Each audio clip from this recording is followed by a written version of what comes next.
Hello everyone. तो कैसे हो आप सब। आज की इस वीडियो में बात करेंगे क्लास 12th ज्योग्राफी के चैप्टर 8 की, जिसका नाम है अंतर्राष्ट्रीय व्यापार।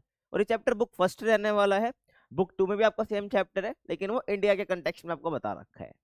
तो इस चैप्टर को हम वन शॉट में काफी अच्छे से कवर कर रहे होंगे, ताकि आपको जो चैप्टर है पूरा अच्छे से समझ आ जाए और कोई भी टॉपिक हम स्किप नहीं करने वाले हैं। आगे चले।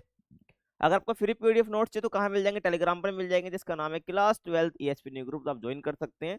और कुछ पर्सनल क्वेरी हो तो आप इंस्टाग्राम पर पूछ सकते हैं, यूजर नेम आपके सामने है। तो फर्स्ट बुक में भाई आपके ये 8 चैप्टर हैं, 7 चैप्टर हम कवर कर चुके हैं। लास्ट चैप्टर बचा इस बुक का अंतर्राष्ट्रीय व्यापार, तो इसको भी हम कवर कर लेंगे आज, और फर्स्ट बुक आपकी यहाँ पर फिनिश हो जाएगी। तो सबसे पहले हम बात करते हैं इंट्रोडक्शन की। चैप्टर का नाम क्या है? अंतर्राष्ट्रीय व्यापार। व्यापार का मतलब को पता है, ठीक है? दो पक्ष या दो से ज्यादा पक्षों के बीच में लेना देना, ये क्या होता है? आपका व्यापार होता है। अब यही आपका राष्ट्र से उठकर अंतर्राष्ट्रीय स्तर पर हो जाए, यानी एक देश से बाहर चले जाए ये लेना देना, तो ये क्या हो जाता है? आपका अंतर्राष्ट्रीय व्यापार ये हो जाता है, ये आपको पता है, ठीक है भाई। तो वस्तुओं और सेवाओं का आदान प्रदान क्या होता है? व्यापार होता है। और व्यापार करने के लिए भाई दो पक्षों का होना बहुत जरूरी है ना? और दो से ज्यादा भी चलेंगे, समझ रहे हो? यानी कि इसमें एक व्यक्ति खरीदता है तो दूसरा बेचता है। तो ये कंसेप्ट पता है आपको व्यापार का होता है, सीधी सी बात है। अब कुछ स्थानों पर लोग वस्तुओं का विनिमय करते हैं, और व्यापार दोनों ही पक्षों के लिए समान रूप से लाभदायक होता है, ठीक है भाई। ये नहीं कि व्यापार केवल एक पक्ष के लिए, एक ओपोनेंट या एक साइड के लिए ही बेनिफिशियल है, ऐसी बात नहीं है। जो व्यापार में शामिल लोग हैं, जो पक्ष शामिल है, उन दोनों को ही फायदा मिलने वाला है व्यापार से, ठीक है भाई। समझ आ रहा है? क्योंकि मान लो मैं किसी से कोई प्रोडक्ट खरीद रहा हूँ, है ना? क्योंकि वो मेरी नीड है इसलिए मैं खरीद रहा हूँ, तो मेरा ये फायदा हुआ। और जो बेच रहा है भाई उसने प्रॉफिट कमाया, उसका ये फायदा हुआ। तो दोनों का ही फायदा यहाँ पर होता है। और कुछ स्थानों पर क्या होता है? लोग वस्तु का विनिमय करते हैं। वस्तु का विनिमय आप समझते हो? वस्तु के बदले वस्तु देना, ठीक है भाई। वस्तु के बदले वस्तु देना। और ये पहले चलता था, आपको पता होगा, ठीक है? वस्तु विनिमय जिसे हम कहते हैं। तो ये आपको ध्यान रखना है। आगे चले तो व्यापार के दो स्तर होते हैं, अंतर्राष्ट्रीय और राष्ट्रीय। दोनों का मतलब बता चुका हूं। आगे देखो, अंतर्राष्ट्रीय व्यापार की बात करूं तो विभिन्न राष्ट्रों के बीच राष्ट्रीय सीमाओं के आर पार जब वस्तुओं और सेवाओं का आदान प्रदान हो, तो वो अंतर्राष्ट्रीय व्यापार आपका हो जाता है। और आगे बात करें तो देखो भाई, राष्ट्रों को व्यापार करने की आवश्यकता उन वस्तुओं को प्राप्त करने के लिए होती है जिन्हें या तो वो देश स्वयं बना नहीं सकते, यानी उत्पादित नहीं कर सकते, या जिन्हें अन्य स्थान से कम दामों में खरीद सकते हैं। सही बात है ना? मुझे आप बताओ, व्यापार करता ही क्यों है कोई राष्ट्र? जैसे इंडिया की बात करो, इंडिया क्यों व्यापार कर रहा है किसी से?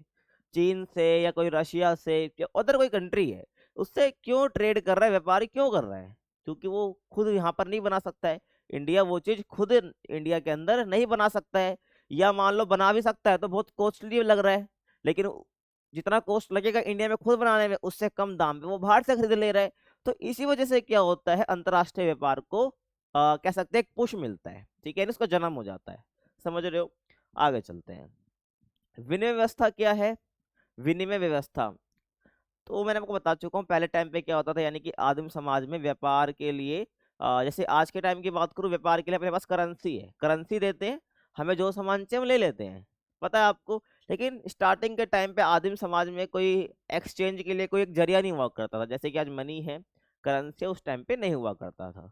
तो लोग क्या करते थे? वस्तुओं के बदले वस्तुओं का ही आदान प्रदान करा करते थे। समझ आ गया? मान लो कि मुझे कोई वस्तु चाहिए, और दूसरे को भी वही वस्तु चाहिए जो मेरे पास है, तो हम दोनों क्या कर लेंगे? आपस में एक्सचेंज कर लेंगे। इसको क्या कहते हैं? आवश्यकताओं का दोहरा संयोग। क्या कहते हैं? आवश्यकताओं का दोहरा संयोग। ये आपने 10th क्लास में पढ़ा होगा, है ना? और उस टाइम में बड़ी दिक्कत होती है भाई। मान लो मेरे को गेहूं चाहिए, है ना, और मैं बनाता हूँ जूते, तो मुझे कोई ऐसा बंदा ढूंढना होगा जिसके पास गेहूं हो और उसको जूतों की जरूरत हो। तो ऐसे फिर एक्सचेंज करना होता था भाई। तो इसको कहते थे आवश्यकताओं का दोहरा संयोग। तो विनिमय व्यवस्था का मतलब क्या है? वस्तुओं का आदान प्रदान होना, ठीक है भाई। लेकिन हो क्या गया, जैसे मुद्रा आई, तो मुद्रा के आने से ये वस्तु विनिमय की जो प्रणाली धीरे धीरे खत्म होते चलेगी, और मुद्रा आने से व्यापार जो है काफी आसान हो गया है। सही बात है ना? आप खुद सोचो ना भाई, कैसा वो बंदे को ढूंढोगे उसको भी वही नीड हो, है ना, जो आपके पास सामान है। तो ऐसे बंदा ढूंढना जिसको वस्तु की जरूरत हो, तो बहुत दिक्कत आती थी। लेकिन आज क्या बंदे सामान रखते हैं, हमारे पास एक जरिया है, मुद्रा है, हम उसको देते हैं, वहां से हम सामान खरीद लेते हैं, सिंपल सी बात है। आगे हम बात करते हैं अंतर्राष्ट्रीय व्यापार का इतिहास, कि ये जो इंटरनेशनल ट्रेड है उसकी हिस्ट्री क्या रही है। देखो, अगर बात करो एंशियंट टाइम यानी प्राचीन समय की, तो लंबी दूरियों तक का जो व्यापार था ना, काफी मुश्किल माना जाता था कि भाई इतनी लंबी दूरी का व्यापार करेंगे, बीच रास्ते में कोई लुटेरे वगैरह लूट लेंगे, तो व्यापार करना काफी रिस्की माना जाता था, है ना। तो बहुत कम ही क्या होता था, लंबी दूरियों का व्यापार होता था। ठीक है भाई। तो होता क्या था बेसिकली, जो व्यापार था ना वो स्थानीय बाजारों तक ही सीमित हो गया था। स्थानीय बाजार आप समझते हो, अपने एरिया तक ही सीमित हो गया था, ज्यादा दूर का व्यापार होता ही नहीं था, जस्ट बिकॉज ऑफ रिस्क, ध्यान रखना है। तो लोग क्या करते थे, अपने संसाधनों का जो अधिकांश हिस्सा है वो मूलभूत आवश्यकता जैसे कि भाई भोजन और वस्त्र पर खर्च कर देते थे। तो लोगों के पास जितने संसाधन है, पैसा है, तो लोग क्या करते थे भाई, खाने पर और अपने वस्त्र पर ही खर्च कर देते थे। वो कुछ सोचते ही नहीं थे कि भाई बाहर से हम कुछ मंगा ले। लेकिन ये आपने पढ़ा होगा हिस्ट्री के अंदर कि भाई एक जो समाज था ना, वो धनी और गरीब में बटा हुआ था। धनी लोग बाहर से ये वस्तु मंगाते थे जो कि स्थानीय स्तर पर नहीं मिलती है। तो वही चीज है, तो जो आम लोग हैं वो तो इसी पर खर्च कर देंगे पैसा, वो सोचेंगे ही नहीं। लेकिन कुछ धनी लोग जो हैं वो आभूषण और जो महंगी चीजें हैं, है ना, महंगे जो परिधान हैं वो खरीदते थे। और विलास की वस्तुएं यानी कि लग्जरी आइटम्स, विलास की वस्तु यानी कि लग्जरी आइटम्स को क्या वो व्यापार कहाँ से करते थे, वो बाहर से मंगाते थे। यानी कि विलास की वस्तुओं का जो व्यापार है वो स्टार्ट यहाँ से हो जाता है, कि जो धनी लोग थे वो लग्जरी आइटम्स की डिमांड करते थे। और आपको पता है व्यापार के अंदर सिंपल सा मतलब है, जिस चीज का डिमांड होता है, जिस चीज की डिमांड होती है उसका व्यापार स्टार्ट हो जाता है, सीधी सी बात है ना भाई। तो जैसे लग्जरी आइटम्स का विलास की वस्तुओं का व्यापार स्टार्ट होता, डिमांड आती है तो व्यापार स्टार्ट हो जाता है। आगे चले, अब यहाँ पर एक मार्ग की बात करेंगे जो कि है भाई रेशम मार्ग। ठीक है। तो रेशम मार्ग एक ऐसा जगह है, ठीक है, एक ऐसी जगह है, कह लो कि ऐसा मार्ग, ऐसा रूट है जो कि लंबी दूरी के व्यापार के लिए जाना जाता है, जो कि लंबी दूरी के व्यापार के लिए जाना जाता है। तो जो 6000 किलोमीटर लंबे मार्ग के सहारे रोम को चीन से जोड़ता है। ठीक है भाई। तो रोम को चीन से जोड़ता है कौन भाई, आपका रेशम मार्ग, यानी कि जोड़ता था, ध्यान रखना है। अब यहाँ पे एक कमेंट है, आपको आंसर बताना है कि जो रोम है, ये रोम जो है किस महाद्वीप में है, तो पता होगा सब बच्चों को। ठीक है। और यहाँ पर ये किसकी राजधानी है, ये किसकी राजधानी है, समझ आ गया। तो रोम को चीन से जोड़ता था, ये आपको ध्यान रखना है, रेशम बाग। तो व्यापारी क्या करते थे भाई, भारत, पर्शिया जो कि आज ईरान है, और मध्य एशिया के मध्यवर्ती स्थानों से चीन में बने रेशम और रोम की ऊन व बहुमूल्य धातुओं तथा अन्य अनेक महंगी वस्तुओं का परिवहन करते थे। तो इस रेशम मार्ग के जरिए क्या करते थे भाई, जो अलग अलग जगह पर जो लग्जरी आइटम बन रहे हैं उनको क्या करा करते थे, उनका वो ट्रांसपोर्ट किया करते थे। चाहे वो व्यापारी क्या करते थे, भारत हो गया, पर्शिया, मध्य एशिया के जो मध्यवर्ती स्थान है, वहां से चीन में जो रेशम बन रहे हैं, रोम के जो ऊन है, जो बहुमूल्य धातु हैं और जो महंगी वस्तु, उनका परिवहन किया करते थे। समझ आ गया। तो ये आपको ध्यान रखना है, क्योंकि भारत आज के टाइम पे आपको लगता है थोड़ा मतलब बाकी वर्ल्ड के जितने भी देश हैं उनसे थोड़ा गरीब है, लेकिन पहले ऐसा नहीं था, आपको पता है। तो भारत के अंदर, ईरान के अंदर, है ना, और चीन के अंदर और रोम के अंदर ऐसे बहुत सी चीजें बनती थी जो कि भाई दुनिया उसकी डिमांड करती थी। तो रेशम मार्ग के जरिए जो है व्यापार हो जाया करता था लंबी दूरियों का, क्योंकि 6000 किलोमीटर लंबे मार्ग के सारे जो है रोम को चीन से जोड़ता था।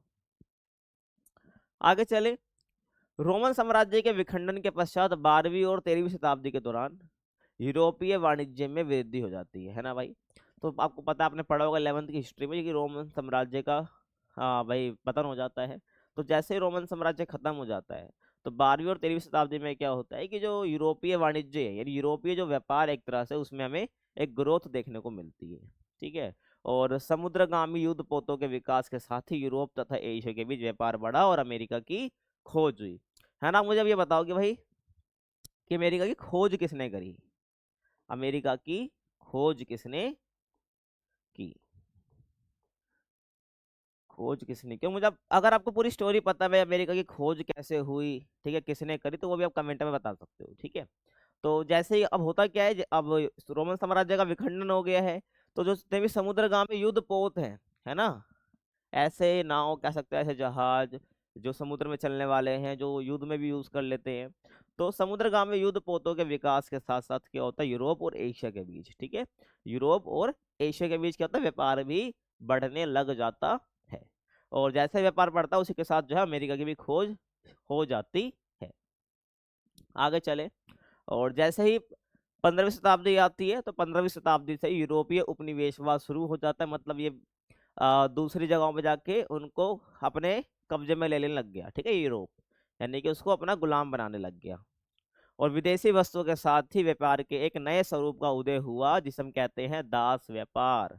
ठीक है, क्या कहते हैं भाई, दास व्यापार, आपको ध्यान रखना है। तो जैसे यूरोप ने क्या करा भाई, अपना उपनिवेश बनाने स्टार्ट कर दिए, उसके साथ एक नए स्वरूप का उदय होता है जिसको हम कहते हैं दास व्यापार। ठीक है भाई, दास यार, दास का मतलब को पता ही है, स्लेव, है ना, यानी गुलाम, गुलाम। तो ये क्या हो गया भाई आपका दास व्यापार। जैसे कि आपको पता है, मान लो कि इंडिया को उसने गुलाम बना लिया, क्या करा है, यूरोप की कंट्री, जैसे कि बता आपको यूनाइटेड किंगडम जो ब्रिटेन है ना, उन्होंने क्या करा, ब्रिटिशों ने हमें गुलाम बना लिया। तो हमसे क्या करते थे, व्यापार करते थे, यानी कि हमारा कच्चा माल अपने जगह पे ले जाते थे, प्रोडक्ट बनाते थे, फिर उसको इंडिया के मार्केट में आकर बेचा करते थे। तो हमें गुलाम बनाया, फिर हमसे ही व्यापार कर रहे हैं हमारे संसाधनों का यूज करके। तो एक तरह से किसका एग्जाम्पल है, ये दास व्यापार का एग्जाम्पल है, ये आपको ध्यान रखना है। आगे चलें, उसके बाद पुर्तगालियों, डचों, स्पेनिश और स्पेनिश लोग जो हैं और अंग्रेजों ने क्या करा, अफ्रीकी मूल निवासी वो को पकड़ा और उन्हें बलपूर्वक बगानों में श्रम हेतु नए खोजे गए अमेरिका में परिवहित किया, है ना। और दास व्यापार के अंतर्गत आप ये भी लिख सकते हो, दास व्यापार के अंतर्गत आप ये भी लिख सकते हो कि भाई इन्होंने क्या करा ना, कि भाई जहां पर जिस जगह पे जिस जगह को इन्होंने गुलाम बनाया, जिस जगह को इन्होंने गुलाम बनाया, वहां के मूल निवासियों को पकड़ते हैं और उनको अब बगानों में, है ना, मजदूरी वगैरह इनको कराने में झोंक देते हैं कि भाई करो, और ना करने पर इनको दंडित प्रताड़ित भी किया करते थे। तो ये अब दास व्यापार के अंतर्गत आप लिख सकते हो। तो पुर्तगालियों, डचों और स्पेनिश लोगों ने क्या करा और अंग्रेजों ने क्या करा, अफ्रीकी मूल निवासियों को पकड़ना स्टार्ट कर दिया, है ना, और उन्हें बलपूर्वक बगानों में श्रम यानी लेबर के हेतु जो अमेरिका इन्होंने खोजा था वहां पर इन्होंने परिवहित कर दे, क्यों, क्यों काम कराना था, समझ रहे हो। तो ये भी आपको पता होगा अगर आपने 11वीं की हिस्ट्री पढ़ी है, कि जो अमेरिका है ना, वहाँ पर वहाँ के जो मूल निवासी है उनकी चमड़ी काली हुआ करती थी, लेकिन आज अमेरिका में हमको सारे गोरे लोग दिखते हैं। ऐसा क्यों दिखता है, क्योंकि जो यूरोप है, जो यूरोपीय देश, उन्होंने क्या करा, अमेरिका को अपने कब्जे में लिया था। उसके बाद धीरे धीरे क्या करा, सारे वहाँ से जो है मूल निवासियों को वहाँ से क्या मतलब भाई, उनको उनको दंड दिया, है ना, उनको परेशान करा, उनको आ, यानी कि मैं कहूँ तो जो जितने भी काले लोग हैं अमेरिका के अंदर थे, उनको सफाया करने का काम यूरोप के देशों ने ही करा है। समझ आ रहा है आपको। और आपका जैसे कि आपने देखा होगा कि उनका एक ऐसा प्राइम मिनिस्टर था जो कि काली चमड़ी का था अमेरिका के अंदर। क्या आप उनका नाम बता सकते हो कमेंट के अंदर। तो वो वहाँ के मूल निवासी ही थे अमेरिका के, ठीक है, जिनकी चमड़ी काली थी। आगे चले, दास व्यापार जो है 200 वर्षों से भी अधिक समय तक एक लाभदायक व्यापार रहा, है ना भाई, 200 साल से अधिक समय तक एक काफी बेनिफिशियल व्यापार रहा। लेकिन 1792 में डेनमार्क में, 1807 में ब्रिटेन में और 1808 में संयुक्त राज्य अमेरिका में पूर्ण रूपेण समाप्त नहीं कर दिया गया। देखो भाई, कि मतलब कि समाप्त तो ये हो ही गया था, 200 वर्षों के अधिक तक ये लाभदायक रहा, लेकिन 792 में, 1807 में ब्रिटेन में अंदर, 1808 में संयुक्त राज्य अमेरिका में पूर्ण रूपेण समाप्त, ये पूरी तरीके से समाप्त नहीं करा गया है, वैसे तो समाप्त कर दिया, लेकिन अब भी हमें कुछ कुछ जगह पर जो है हमें दास व्यापार देखने को मिल जाया करता था। ठीक है, आगे चलो, औद्योगिक क्रांति के बाद बताना भाई, औद्योगिक क्रांति कब हुई थी, ठीक है, कब हुई थी, जितना पूछ रहा हूँ कमेंट में बताना है, बस इतना बता देता हूँ। ब्रिटेन से स्टार्ट हुई थी सबसे पहले, ठीक है, ये ब्रिटेन से स्टार्ट हुई थी सबसे पहले, ठीक है। तो औद्योगिक क्रांति के बाद कच्चे माल जैसे कि भाई अनाज हो गया, मांस हो गया, ऊन की मांग होने लग गई, लेकिन विनिर्माण की वस्तुओं की तुलना में उनका मौद्रिक मूल्य घट गया, है ना भाई।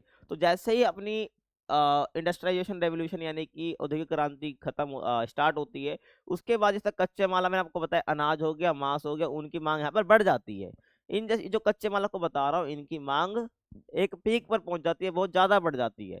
लेकिन जो विनिर्माण की वस्तुएं हैं, विनिर्माण की वस्तु समझते हो ना, जो कच्चा माल लिया उसके बाद उसको कुछ एक वैल्यूएबल प्रोडक्ट में हमने बदल दिया कच्चे माल से, तो विनिर्माण की वस्तुओं की तुलना में उनका जो है मौद्रिक मूल्य घट गया। इनकी मांग बढ़ी, लेकिन जो विनिर्मित वस्तु उनकी वजह से उनका जो मूल्य है ना, जो मौद्रिक मूल्य है वो घट गया। मतलब कि इन टर्म्स ऑफ रुपीज या डॉलर की आप बात करो, उनका दाम थोड़ा कम हो गया, इनकी मांग बढ़ी तब भी। ठीक है, किसके कंटेक्स्ट में बात कर रहे हैं, विनिर्माण की जो वस्तुएं हैं, यानी कि आफ्टर कच्चा माल हमने लिया उसके बाद कुछ बनाया, तो वो ज्यादा थोड़ा कॉस्टली होता था कच्चे माल के मुकाबले। यहाँ पर ये बात कही जा रही है। उसके बाद औद्योगिक राष्ट्रों ने कच्चे माल के रूप में प्राथमिक उत्पादों का आयात किया। हाँ, जितने भी ऐसे राष्ट्र हैं जहाँ पर इंडस्ट्रियलाइजेशन है, मतलब औद्योगिक उद्योग भरपूर मात्रा में लगे हुए हैं, तो उन्होंने क्या करा भाई, प्राथमिक उत्पाद, यानी प्राथमिक उत्पाद आप समझते हो, ऐसी कंट्री जो एग्रीकल्चर बेस्ड हो, जहाँ पे खेती ही होती हो, तो वहां से वो सारे ही उत्पाद को आयात करने लग गए कच्चे माल के रूप में, जो कि प्राथमिक उत्पाद के अंतर्गत आता है।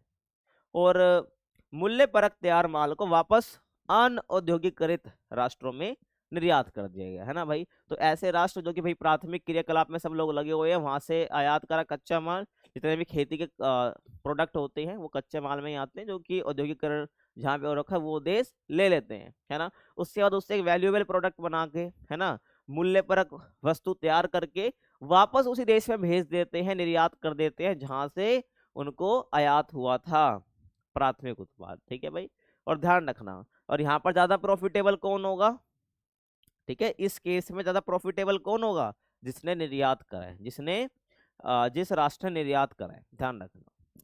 समझ आ रहा है।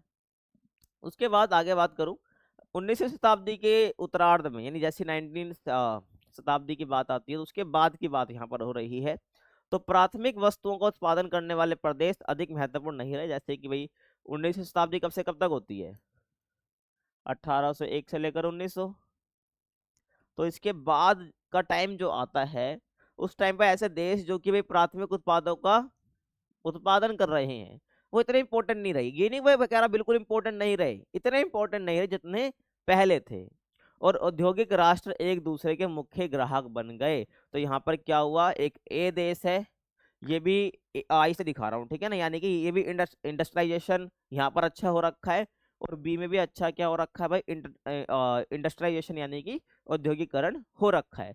तो ये दोनों ही क्या बन गए भाई, आपस में एक दूसरे के ग्राहक बन गए, यही आपस में एक दूसरे के ग्राहक ही बन जाते हैं। और प्रथम और द्वितीय विश्व युद्ध के दौरान पहली बार राष्ट्रों ने व्यापार कर और संख्यात्मक प्रतिबंध लगाए, है ना भाई।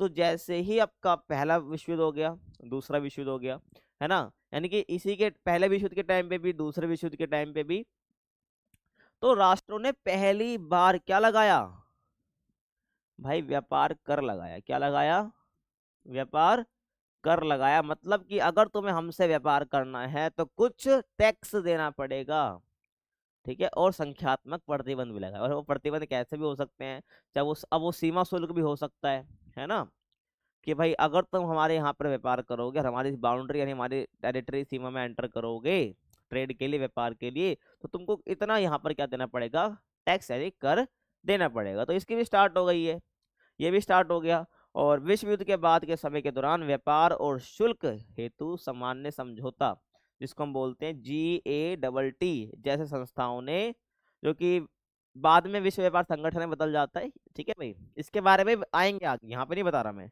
जो GATT है, ठीक है, बाद में जो है इसको बदलकर WTO कर देते हैं, ध्यान रखना। और WTO आज भी आपको पता है वर्ल्ड ट्रेड ऑर्गेनाइजेशन, ये आया किससे, GATT, गैट कहते हैं इसको, ठीक है भाई। तो जैसे विश्व युद्ध खत्म होता है उसके दौरान व्यापार और शुल्क के लिए, है ना, व्यापार और शुल्क के लिए एक सामान्य समझौता होता है देशों के बीच में, जिसको JATT कहते हैं। और इस संस्थाओं ने क्या करा, यहाँ पर ये व्यापार और शुल्क के मामले में, व्यापार के मामले में यहाँ पर बातें करने लगी, ठीक है भाई।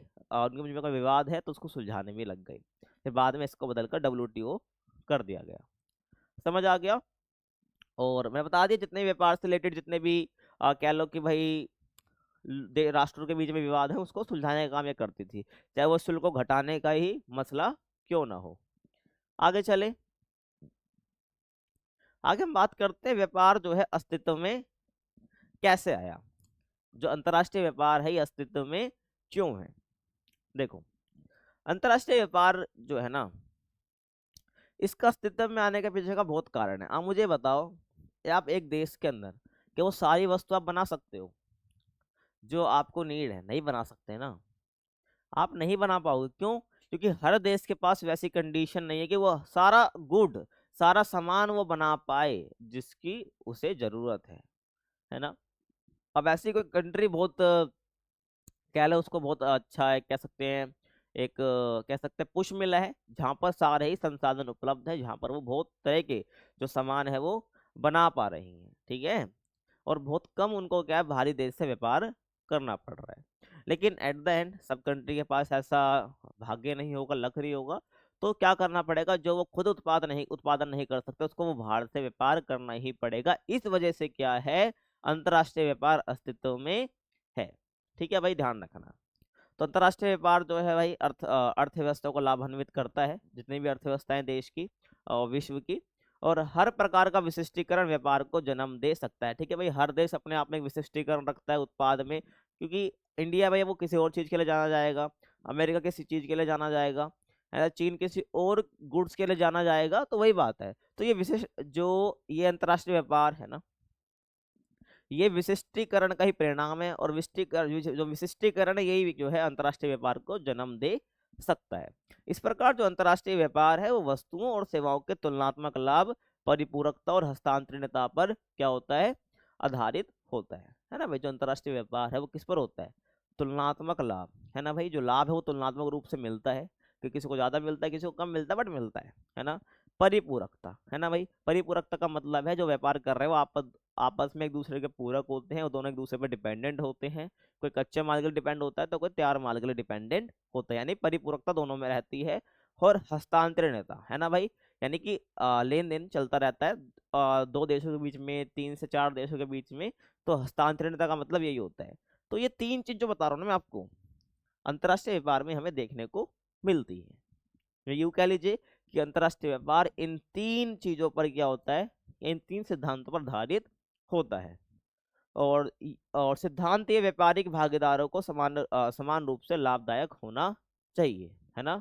यानी कि अगर हम कहें जो अंतर्राष्ट्रीय व्यापार है, जो व्यापारिक भागीदार है जिनके बीच में व्यापार हो रहा है, वो समान रूप से क्या होने चाहिए भाई, लाभदायक होने चाहिए। मतलब उनको भाई फायदा मिलना चाहिए। अगर उनको फायदा नहीं मिल रहा है, उनको लाभ नहीं मिल रहा है, तो अंतर्राष्ट्रीय व्यापार का कुछ यहाँ पर महत्व नहीं है।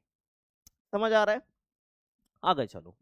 अब यहाँ पर हम बात करेंगे अंतर्राष्ट्रीय व्यापार के आधार। क्या बोला मैंने, अंतर्राष्ट्रीय व्यापार के आधार। यानी कि अंतर्राष्ट्रीय व्यापार हो क्यों रहा है ना, अस्तित्व में क्यों है, पढ़ लिया हमने, है ना। तो अंतर्राष्ट्रीय व्यापार के आधार मतलब बेस क्या है, क्यों अंतर्राष्ट्रीय व्यापार हो रहा है। पहला यहाँ पर कारक कह लीजिए या रीजन कह लीजिए, वो है राष्ट्रीय संसाधनों में भिन्नता, जनसंख्या कारक, परिवहन, आर्थिक विकास की अवस्था, और विदेशी निवेश की सीमा। इन सभी चीजों पर जो है ना अंतर्राष्ट्रीय व्यापार क्या करता है भाई, निर्भर करता है। ये ध्यान रखना, इसमें से कुछ भी नहीं होगा तो अंतर्राष्ट्रीय व्यापार नहीं होगा। आगे चले। तो पहले हम बात करते हैं जो पहला कारक आप कह लीजिए अंतर्राष्ट्रीय व्यापार के लिए, वो है राष्ट्रीय संसाधनों में भिन्नता, है ना। अगर भाई आपको इसका मतलब सिंपल समझना है कि हर देश के पास राष्ट्रीय संसाधन अलग अलग होते हैं, हर देश के संसाधन अलग अलग हैं। इस वजह से जो है वो हर वस्तु का निर्माण नहीं कर सकता, इस वजह से वो व्यापार करता है। इसलिए क्या अंतर्राष्ट्रीय व्यापार का ये आधार है। ठीक है भाई, ध्यान रखना है। और जो जितने भी संसाधन हैं वो हर देश के पास अलग अलग क्यों है, जस्ट बिकॉज ऑफ उसकी भौतिक संरचना कैसी है, मतलब उसकी ज्योग्राफी कैसी है, ठीक है, उसका स्ट्रक्चर कैसा है। तो भौतिक संरचना जैसे कि भाई भूविज्ञान, उच्चावच, मृदा, जलवायु में भिन्नता के कारण क्या है, विश्व के राष्ट्रीय संसाधन भी एक दूसरे से अलग होते हैं। समझ आ गया। तो यहाँ पर इन तीन चीजों की बात हम करने वाले हैं, जो कि हम बात करेंगे राष्ट्रीय संसाधन के अंतर्गत ही। देखो, भौगोलिक संरचना, है ना। तो जैसे भौगोलिक संरचना होगी वैसे ही खनिज संसाधन होंगे, है ना भाई। और जैसे ही भौगोलिक संरचना होगी, है ना, वैसे ही आपके वहां पर फसल भी देखने को मिलने वाली है ना। अगर मान लो कि भाई धरातल में विभिन्नता है, क्योंकि भौगोलिक संरचना ही भी डिसाइड करेगी ना कि वहां पर क्या वहां पर किसका उत्पादन हो रहा है, किस प्रकार के खनिज संसाधन देखने को मिलते हैं। क्यों, ऐसे इंडिया की बात कर लो, इंडिया का जो दक्षिण वाला पार्ट है उसकी भौगोलिक संरचना अलग है, उत्तर की अलग है। तो हमारे जो दक्षिण वाला हिस्सा है भारत का, वहां पर ज्यादा खनिज मिलते हैं हमें देखने को उत्तर भारत के मुकाबले, तो वही बात है। और धरातल की विभिन्नताएं और भौगोलिक संरचना पे ही आता है भाई धरातलीय विभिन्नता, यानी कि धरातल में अंतर आना। और जो ये भाई धरातल में विभिन्नता है तो फसलों और पशुओं की विविधता सुनिश्चित करती है। जो जानवर, जो पशु और जो फसल दक्षिण में उगती होगी, शायद जरूरी नहीं है कि वही आपको नॉर्थ में भी देखने को मिले, नॉर्थ में वो फसल उगती हो। तो जो धरातल में ये फर्क आता है ना, ये जो है फसलों और पशुओं की जो डाइवर्सिटी है, विविधता, उसको सुनिश्चित करती है। आप खुद बताओ, अब जो कोई दूसरी कंट्री है वहाँ की भौगोलिक संरचना अलग होगी, तो वहाँ के पशु, वहाँ की फसल अलग होगी, वहाँ के खनिज अलग होंगे, सीधी सी बात यही बोला गया है। निम्न भूमियों में कृषि संभाव्यता अधिक होती है। निम्न भूमि समझते हैं, यानी कि जो प्लेन हिस्सा होता है, मैदान होते हैं, है ना, वहां पर जो है कृषि ज्यादा होती है। और पर्वत पर्यटकों को आकर्षित करते हैं, जो पर्वत है वो पर्यटकों को आकर्षित करते हैं और पर्यटन को बढ़ावा देते हैं। तो पर्यटन एक तरह से जो तृतीय क्रियाकलाप में आता है, व्यापार को बढ़ावा देता है, ध्यान रखना। तो हमने देखा भाई भौगोलिक राष्ट्रीय संसाधन और भिन्नता के अंदर हम ये तीन चीज पढ़ेंगे, बताने वाला हूँ। तो पहला भौगोलिक संरचना था, तो भौगोलिक संरचना के अंदर मैंने बताया भाई किस प्रकार से भाई फर्क पड़ता है देश के संसाधनों के अंदर, है ना। तो ध्यान रखना है, आगे चले। उसके बाद है खनिज संसाधन। तो खनिज संसाधन जो है ना पूरे विश्व के अंदर असमान रूप से फैले हुए हैं। खनिज संसाधनों की उपलब्धता जो है औद्योगिक विकास का आधार प्रदान करता है। कहने का मतलब ये है कि जहां पर खनिज ज्यादा होंगे, जहां पर खनिज ज्यादा होंगे वहां पर उतना ही औद्योगिक विकास होने वाला है, वहां पर उतना ही औद्योगिक विकास होने वाला है। समझ आ रहा है, वहां पर उतना ही औद्योगिक विकास होने वाला है। तो इसलिए यहाँ पर लिखा हुआ है कि जो खनिज है ना, खनिज संसाधनों की अवेलेबिलिटी यानी कि उपलब्धता ही जो है औद्योगिक विकास का आधार प्रदान करती है। और खनिज संसाधन डिसाइड कैसे होंगे भाई, कि वहाँ की भौगोलिक संरचना कैसी है, ये ध्यान रखना है। और खनिज की भौगोलिक संरचना पे भी, जलवायु पे, बहुत चीजों पे मैटर करते हैं, ध्यान रखना है। आगे चले, देखिए उसके बाद तो जलवायु, क्या, जलवायु। तो जलवायु किसी क्षेत्र में जीवित रह जाने वाले पादप और वन्य जात के प्रकार को प्रभावित करती है। सही बात है ना, जैसे जलवायु होगी तो वहां पर उसी प्रकार के जानवर और पादप जो है रह पाएंगे, सरवाइव कर पाएंगे, जो उसको झेल पा रहे। सीधी सी बात है ना। आप अमेरिका, यूरोप जा रहे हो तो वहां पर जैसे जलवायु है वहां पर उसके अकॉर्डिंग जानवर और वहां पे की जो वनस्पति है वो सरवाइव कर रही है, ध्यान रखना है ना। तो ये विभिन्न उत्पादों की विविधताओं को भी सुनिश्चित करते हैं, क्योंकि जैसे जलवायु वहां पर वैसे ही उत्पाद होने वाला है, ध्यान रखना है। फॉर एग्जाम्पल, ऊन उत्पादन जो है ठंडे क्षेत्रों में ही हो सकता है, अब गर्म क्षेत्र वहां पर ऊन उत्पादन तो होगा ही नहीं। तो वही बोला गया है कि यहाँ पर कि उत्पादों की विविधता भी जो है वो जलवायु ही डिसाइड करती है। समझ रहे हो। अब केला, रबड़, कहवा ये उष्ण कटिबंधीय क्षेत्रों में ही उग सकते हैं, ना कि शीतोष्ण कटिबंध में, है ना भाई। तो केला, रबड़, जो कहवा है, कहवा है ना कॉफी, तो जो अपना उष्ण कटिबंध वाला एरिया होगा। अब ये उष्ण कटिबंध, शीतोष्ण कटिबंध, ये मैं कितनी बार बता चुका हूँ, है ना। मैंने आपको ये भू संसाधन कृषि वाला जो चैप्टर है, ठीक है, भू संसाधन कृषि वाला जो चैप्टर है, मैंने वहां पे भी आपको बताया था। ये नहीं पता तो वहां देख लेना। अब एक चीज को बार बार बताने का फर्क नहीं होता है। तो ध्यान रखना है कि भाई जो जहां पर जैसी जलवायु होगी वहां पर उसी प्रकार का उत्पाद होगा। तो ध्यान रखना, जलवायु जो है ये भी जो है भाई संसाधनों में भिन्नता लेके आती है, ध्यान रखना है।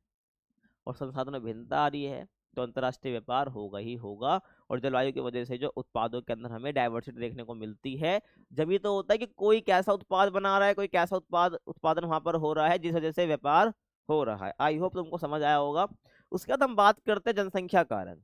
किसकी, जनसंख्या कारक की हम बात कर लेते हैं।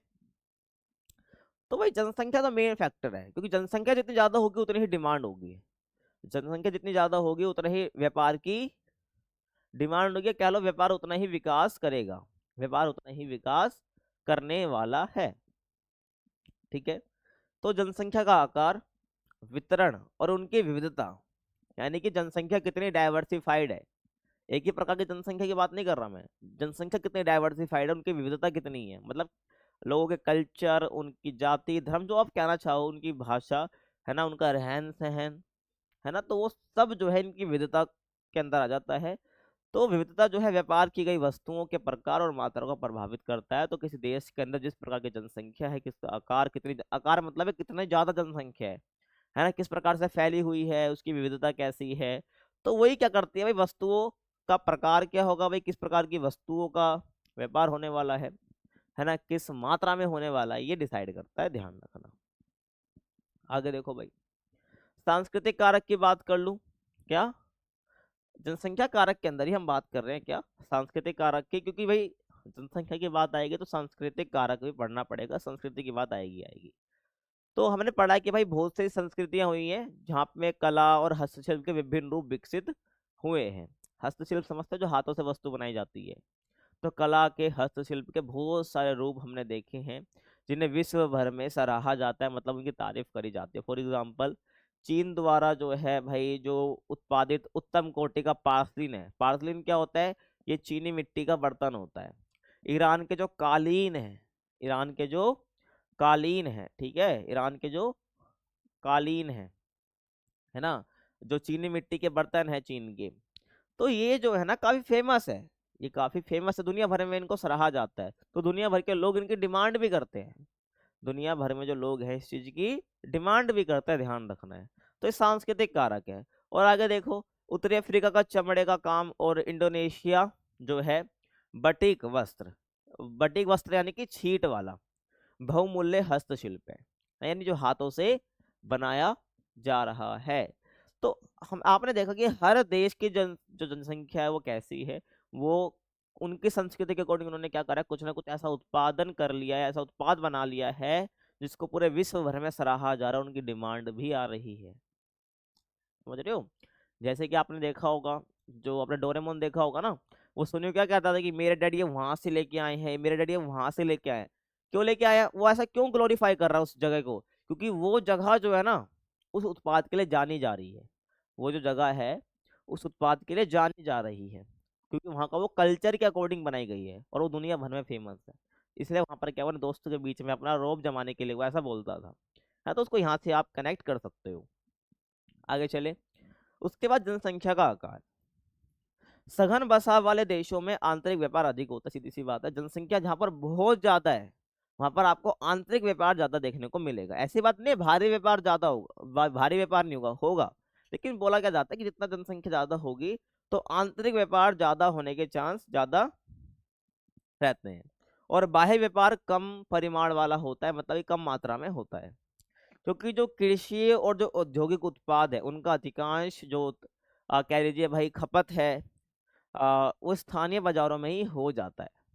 ठीक है, खप जाता है, क्योंकि जनसंख्या बहुत ज्यादा होती है। बाहर तो तब भेजेंगे ना जब बचेगा, जब मान लो कोई कंपनी है वो कुछ प्रोड्यूस कर रही है, उसका अपने ही मार्केट में बिक जा रहा है, वो बाहर का की क्या सोचेगी। तो ये बात है, जहाँ पे जनसंख्या ज्यादा होती है उनका व्यापार जो है आंतरिक रूप से ज्यादा होता है, ध्यान रखना, बाह्य व्यापार होता है लेकिन बहुत कम परिमाण वाला होता है। और ये तो एक डिसाइडिंग फैक्टर हो गया। और अंतर्राष्ट्रीय व्यापार और भी चीज पर डिसाइड करता है, जनसंख्या आकार के अंदर की क्या, कि भाई जनसंख्या का जीवन स्तर कैसा, उसकी लाइफ स्टाइल कैसी है, उसकी लाइफ, वो कैसे लाइफ कैसे जी रही है वहाँ उस देश की जनसंख्या, तो वो भी जो है भाई क्या आयात करना है वो डिसाइड करती है। तो जीवन स्तर बेहतर गुणवत्ता वाले आयातित उत्पादों की मांग को निर्धारित करता है। जीवन स्तर मान लो उस देश के लोगों का बहुत ज्यादा है ना, क्वालिटी जनसंख्या है, तो वहाँ के जो लोग हैं वो क्या करेंगे, ज्यादा बेहतर गुणवत्ता वाले सामान को आयात करने की मांग वो करेंगे, तो इस वजह से आयात की मांग बढ़ेगी, सीधी सी बात है ना। और जो निम्न जीवन स्तर के वाले लोग होंगे, है ना, उसमें से कुछ लोग ही क्या होंगे, महंगी आयातित वस्तु खरीद पाने की सोचेंगे, क्या सोचेंगे, समर्थ हो पाते हैं। उसके बाद अगला जो कारक आप कह लीजिए वो है आर्थिक विकास की अवस्था। क्या, आर्थिक विकास की अवस्था, यानी कि उस देश की आर्थिक विकास की सिचुएशन कैसी है, स्टेट कैसी है, वो भी डिसाइड करता है भाई अंतर्राष्ट्रीय व्यापार होगा नहीं होगा। तो देश के आर्थिक विकास की विभिन्न अवस्थाओं में व्यापार की गई वस्तुओं का स्वभाव यानी प्रकार परिवर्तित हो जाता है, क्योंकि जैसी हालत वैसा ही व्यापार की गई वस्तु भी होती है। जैसे कि भाई जो देश कृषि की दृष्टि से बहुत इंपॉर्टेंट है, कृषि की नज़रों से बहुत इंपॉर्टेंट है, विनिर्माण की वस्तुओं के लिए कृषि उत्पादों का विनिमय किया जाता है ना भाई। तो कृषि की दृष्टि से जो इम्पोर्टेंट है वहां पर जो विनिर्माण की वस्तु है उनका व्यापार करा जाता है, जबकि जो औद्योगिक राष्ट्र हैं वो मशीनरी और निर्मित उत्पादों का निर्यात करते हैं और खाद्यान्न तथा अन्य कच्चे पदार्थों का आयात करते हैं। वही पीछे ही बताया, जो औद्योगिक राष्ट्र है ना भाई, तो वो क्या करते हैं, जो खाद्यान्न हो गया, जो अन्य कच्चा माल हो गया, है ना, जो कृषि राष्ट्र जो हैं कृषि उत्पादों के लिए जाने जाते हैं, वहां से आयात करता है और अपना माल वहां पर बेच देता है। तो ये आर्थिक विकास की अवस्था क्या है वहां पर, अभी इतना डेवलपमेंट नहीं हुआ है, मतलब वहाँ पर औद्योगिकरण नहीं हुआ है। कुछ ऐसे देश है जहाँ पर औद्योगिकरण बहुत ज़्यादा हो चुका है, वो आर्थिक विकास की चरम सीमा पर पहुंच चुके हैं। तो ऐसे जो है यहाँ पर भी किस प्रकार की वस्तुओं का व्यापार होना है, किस प्रकार की वस्तुओं का व्यापार होना है, ये डिसाइड होता है। आगे चले उसके बाद विदेशी निवेश की सीमा, यानी कि उस कंट्री के अंदर कितना निवेश हो रहा है, यानी कितना विदेशी निवेश हो रहा है। तो जो विदेशी निवेश है ना, वो विकासशील देशों में व्यापार को बढ़ावा दे सकता है, जिनके पास भाई कह लीजिए कि आवश्यक आवश्यक पूंजी नहीं है। क्या नहीं है भाई, आवश्यक पूंजी नहीं है। जो विकासशील देश है, मान लो वहां पर बहुत सारी पॉसिबिलिटीज हैं, मान लो कि उनके यहाँ पर खनिज बहुत है, क्या बोला मैंने, मान लो ऐसे विकासशील देश है जिनके यहाँ पर खनिज बहुत ज्यादा है, लेकिन उनके पास टेक्नोलॉजी, उसको माइनिंग करने के लिए, खनन करने के लिए उनके पास वो टेक्नोलॉजी नहीं जैसे वो खनिज निकाल पाए, मान लो, जस्ट एग्जाम्पल है। और मान लो उनके पास पैसा ही नहीं है, आवश्यक पूंजी नहीं है, तो क्या करेंगे भाई, बाहर से जो विदेशी फंडिंग उनको मिल जाती है, ध्यान रखना है।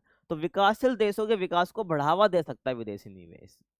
तो जिनके पास खनन, परिवेदन द्वारा तेल खनन, है ना भाई, भारी अभियांत्रिकी यानी इंजीनियरिंग और काठ कबाड़ और बागवानी कृषि के विकास के लिए आवश्यक पूंजी का अभाव है, तो ऐसे में उस जगह पर विदेशी निवेश बहुत अच्छा साबित हो जाता है उन कंट्रीज के लिए, ध्यान रखना है। आगे चले, और विकासशील देशों में ऐसे पूंजी प्रधान उद्योगों के विकास द्वारा औद्योगिक राष्ट्र खाद्य पदार्थों, खनिजों का आयात सुनिश्चित करते हैं। जितने विकासशील देश है ना, वहां पर क्या है, ऐसे पूंजी प्रधान उद्योगों का विकास हो जाता है, क्योंकि विदेशी निवेश हो रही है। तो वहां पर क्या है भाई, पर टेक्नोलॉजी, जितना पैसा लग रहा है वो लगा दिया जाता है। तो ऐसे जितने भी औद्योगिक राष्ट्र हैं वो खाद्य पदार्थों के, खनिजों का आयात सुनिश्चित करते हैं वहां से, और अपने निर्मित उत्पादों के लिए बाजार निर्मित करते हैं, क्योंकि भाई वहां पे पैसा लगाया है, तो वहां से कच्चा माल भी ले रहे हैं, है ना, और फिर निर्मित वस्तुओं के लिए वहां पे बाजार भी खुद ही डेवलप कर रहे हैं, यहीं पर बेच रहे हैं, ध्यान रखना, तो बाजार बन जा रहा है। ये संपूर्ण चक्र जो है देशों के बीच व्यापार के परिमाण को क्या करता है, आगे बढ़ाता है। ठीक है भाई, कि कितनी मात्रा में व्यापार करना है या नहीं। समझ आ रहा है भाई, कहीं भी आपको एक सेकंड ऐसा लग रहा है कि भाई समझ नहीं आ रहा है, तो उसी ड्यूरेशन पे लिख के अपना क्वेश्चन है, जो डाउट आपका है वहां पर पूछ लिया करो, ठीक है भाई। आगे चलो, अगला जो डिसाइडिंग फैक्टर वो है परिवहन। क्या, परिवहन, भाई परिवहन के बिना तो व्यापार हो ही नहीं सकता, आपको पता है। तो पुराने समय में भाई परिवहन के पर्याप्त और समुचित साधनों का अभाव था। अगर मैं बात करूँ स्टार्ट पुराने टाइमों की, तो वहां पर व्यापार के लिए इतने अच्छे साधन हुआ ही नहीं करते थे कि जिससे व्यापार हो जाए। तो इस वजह से जो व्यापार है ना, वो स्थानीय क्षेत्रों पर, मतलब लिमिटेड क्षेत्रों में ही क्या है, समेट जाता था, है ना भाई। केवल उच्च मूल्य वाली वस्तु, मतलब कि जो काफी महंगी है, जैसे कि भाई आपका रत्न, रेशम, मसाले हो गए, इन्हीं का लंबी दूरी तक व्यापार करा जाता था, वो भी काफी रिस्क लेके, वो भी काफी रिस्क लेके, ठीक है भाई। रेल, समुद्री और वायु परिवहन के विस्तार से, क्योंकि अब आपको पता है मॉडर्न वर्ल्ड के अंदर हमें ये सब देखने को मिलता है कि भाई रेल भी, समुद्री परिवहन का भी विस्तार हुआ है ना, वायु परिवहन का भी विस्तार हुआ है, और प्रशीतन और परिरक्षण के बेहतर साधनों के साथ व्यापार ने स्थानिक विस्तार का अनुभव किया है। मतलब कि जैसे ही इन तीनों का विस्तार हुआ है परिवहन के सेक्टर में, हमें क्या देखने को मिला है, व्यापार ने जो है स्थानिक विस्तार का अनुभव किया, मतलब स्थानिक जो व्यापार था वो अब थोड़ा फैल रहा है, उसका अनुभव यहाँ, उसका एक्सपीरियंस यहाँ पर करा है। समझ आ रहा है। अब आगे हम बात करते हैं व्यापार संतुलन की, किसकी, व्यापार संतुलन की हम बात करते हैं कि भाई होता क्या है। देखो भाई, संतुलन मतलब होता है बैलेंस, और व्यापार का मतलब होता है दो देशों के बीच में वस्तुओं का आदान प्रदान या सेवाओं का आदान प्रदान। अगर इसमें आदान प्रदान में मान लो बैलेंस बिगड़ गया, तो कहने का मतलब क्या है, वहां का व्यापार संतुलन बिगड़ गया। मान लो एक देश ऐसा है कि वो ज्यादा आयात कर ले रहा है, निर्यात बहुत कम कर रहा है, मतलब ले ज्यादा रहा है, दे कम रहा है, ले ज्यादा रहा है और दे कम रहा है। तो ये व्यापार बैलेंस क्या हो गया, बिगड़ गया, व्यापार संतुलन यहाँ पर बिगड़ गया मान लो। लेकिन एक देश है, वो जितना मंगा रहा है उतना ही वो निर्यात कर रहा है। तो ऐसे में क्या हो रहा है, यहाँ पर व्यापार संतुलन बोलेंगे, हाँ भाई ठीक है व्यापार संतुलन। लेकिन कुछ भी एक दूसरे पे हावी हो जाता है, तो वो दूसरे के लिए या पहले पक्ष के लिए वो हानिकारक होता है। ठीक है भाई, तो यही व्यापार संतुलन होता है कि एक देश के द्वारा अन्य देशों के को आयात और उसी प्रकार से निर्यात की गई वस्तुओं और सेवाओं की मात्रा क्या है। ठीक है, मात्रा का प्रलेखन, यही क्या होता है भाई, व्यापार संतुलन होता है, ध्यान रखना है। अब ऋणात्मक संतुलन और धनात्मक संतुलन की यहाँ पर बात कर लेते हैं। जो मैंने अभी आपको पीछे बताया ना, वो अगर समझ गए तो आप ये भी समझ गए। तो यदि आयात का मूल्य जो है वो ज्यादा है, अगर आयात का मूल्य जो है देश के निर्यात मूल्य की अपेक्षा अधिक है, यहाँ पर आप दो पक्ष मान लो, एक ए है और एक बी है। मान लो कि भाई बी से जो है ना, जो ए कंट्री है वो आयात ज्यादा कर रही है, क्या कर रही है भाई, आयात ज्यादा कर रही है, आयात ज्यादा कर रही है, लेकिन इसको जो है निर्यात कम कर रही है, उसको निर्यात ये कम कर रही है। तो यहाँ पर क्या है, ऋणात्मक संतुलन हो जाएगा या प्रतिकूल संतुलन हो जाएगा, मतलब कि वो उस देश के खिलाफ जा रहा है। लेकिन मान लो वही एक सेम पक्ष है, क्या है, सेम पक्ष है ना। तो यदि निर्यात का मूल्य जो है आयात के मूल्य की तुलना में अधिक है, एक ए कंट्री है मान लो, ये निर्यात तो बहुत ज्यादा कर रही है, ये निर्यात बहुत ज्यादा कर रही है, लेकिन आयात बहुत कम कर रही है। तो इस ए कंट्री के लिए बहुत क्या ये लाभकारी होने वाला है, लाभकारी होने वाला है। और इसको हम क्या बोलते हैं, धनात्मक, धनात्मक संतुलन। ठीक है भाई, ये आपको ध्यान रखना है, समझ आ रहा है। आगे चलो, जो ऋणात्मक संतुलन है भाई, वो क्या ध्यान रखना है, वो देश के जो वस्तुओं का क्रय और विक्रय है। मतलब कि वो कह लीजिए कि भाई अगर ऋणात्मक संतुलन का मतलब समझ रहे हो, तो वो क्या है कि वस्तुओं के वो क्रय पर वो ज्यादा खर्च कर रहा है, क्रय पर क्या कर रहा है, वो ज्यादा खर्च कर रहा है, अधिक व्यय कर रहा है, जितना कि अपने सामानों के विक्रय से अर्जित करता है। मतलब जितना वो अपना सामान बेच कर अर्जित कर रहा है ना, कुछ एक्स अमाउंट उसने क्या कमाया अपना सामान को बेच कर, निर्यात कर कर, उससे ज्यादा तो वो मंगा ले रहा है, खर्च कर दे रहा है। तो बताओ यहाँ पर बात गड़बड़ाएगी नहीं गड़बड़ाएगी, वही चीज है। तो अंतिम रूप से वित्तीय संचय की समाप्ति को अभिप्रेरित करता है, यहाँ पर समझना बहुत गहरी बात है ये।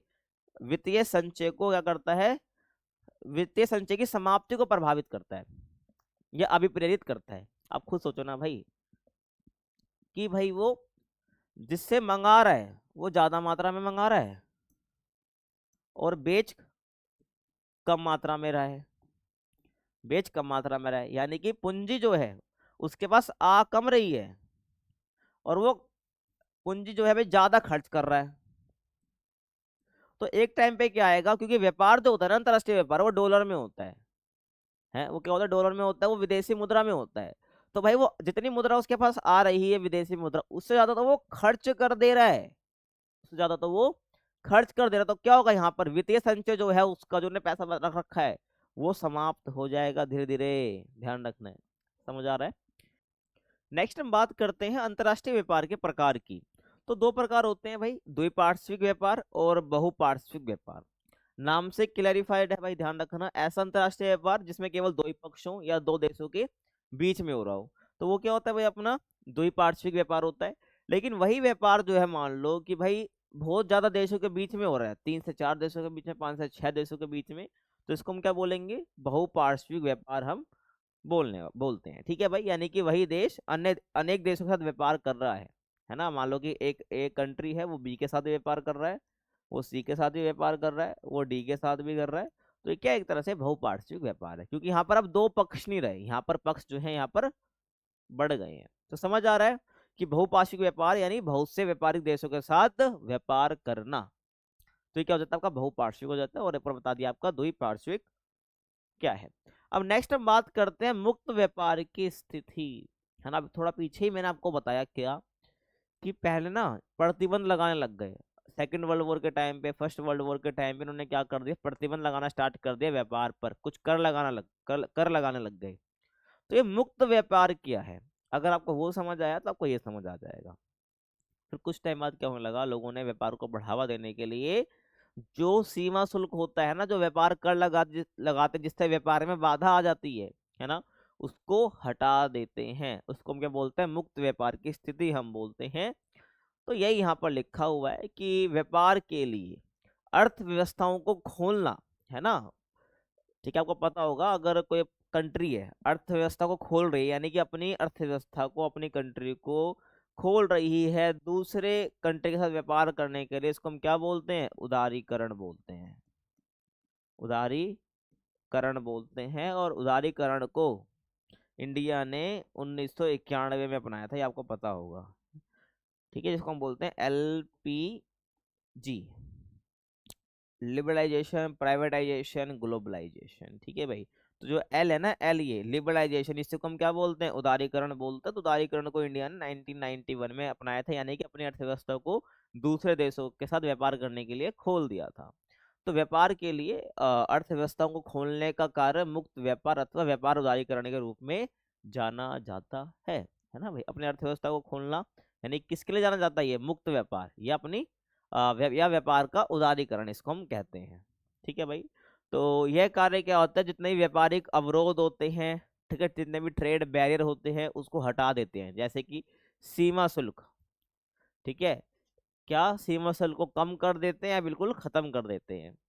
और घरेलू उत्पादों और सेवाओं की प्रतिस्पर्धा करने के लिए व्यापार उदारीकरण सभी स्थानों से वस्तुओं और सेवाओं के लिए अनुमति प्रदान करता है। ठीक है भाई, आपको पता होगा, मान लो कि एक कंट्री है, ये ना मान लो कोई एक्स सामान बनाती है, क्या बनाती है, कोई एक्स सामान बनाती है, और इस एक कंट्री ने क्या कर रखा है, मुक्त व्यापार कर रखा है, मतलब कि अपनी अर्थव्यवस्था खोल रखी है दूसरी कंट्री के लिए। ठीक है, तो कोई बी कंट्री जो है अपना व्यापार यहाँ पर फैलाती है, क्योंकि ये कंट्री ने अपना व्यापार के लिए दूसरों के दरवाजे खोल रखे हैं।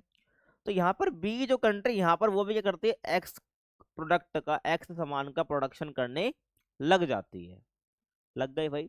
अब क्या होगा ना, इन दोनों के बीच में क्या चलेगी भाई, यहाँ पर प्रतिस्पर्धा चलेगी। क्या चलेगी, प्रतिस्पर्धा चलने वाली है। तो यहाँ पर प्रतिस्पर्धा चलने को देखने को हमें मिलती है, यहाँ पर यही लिखा है कि घरेलू उत्पादों और सेवाओं से प्रतिस्पर्धा करने के लिए व्यापार उदारीकरण जो है सभी स्थानों से जो है व्यापार और सेवाओं के लिए अनुमति देता है। ठीक है, यानी अनुमति प्रदान करता है। और प्रतिस्पर्धा का एक फायदा यह भी होता है क्या, इससे जो उत्पाद की क्वालिटी है ना वो बढ़ती है, और जो उत्पाद है वो सस्ता भी मिलता है। ध्यान रखना, बाकी जो लोग हैं, जो कंज्यूमर्स हैं, उनको समझ आ रहा है। तो प्रतिस्पर्धा बढ़ती है, और इस वजह से जो है ना 1991 तक जो है भारत ने उदारीकरण की नीति को अप्लाई किया ही नहीं, क्योंकि भारत एक गुलाम बना हुआ देश था किसका, एक ब्रिटिश ईस्ट इंडिया कंपनी के हाथों। तो वो किसी दूसरी कंपनी को भारत में अनुमति दे व्यापार करने के लिए, तो पूरा इतिहास भूल जा सकते हैं। फिर बाद में जब दिख रहा है कि भाई अर्थव्यवस्था बहुत डाउन जा रही है, फिर उदारीकरण की नीति हमने अपनाई थी, ताकि दूसरी कंट्री जो है वो दूसरी कंट्री की जो कंपनी है वो निवेश करे इंडिया के अंदर और व्यापार करे, है ना, कंपटीशन करे।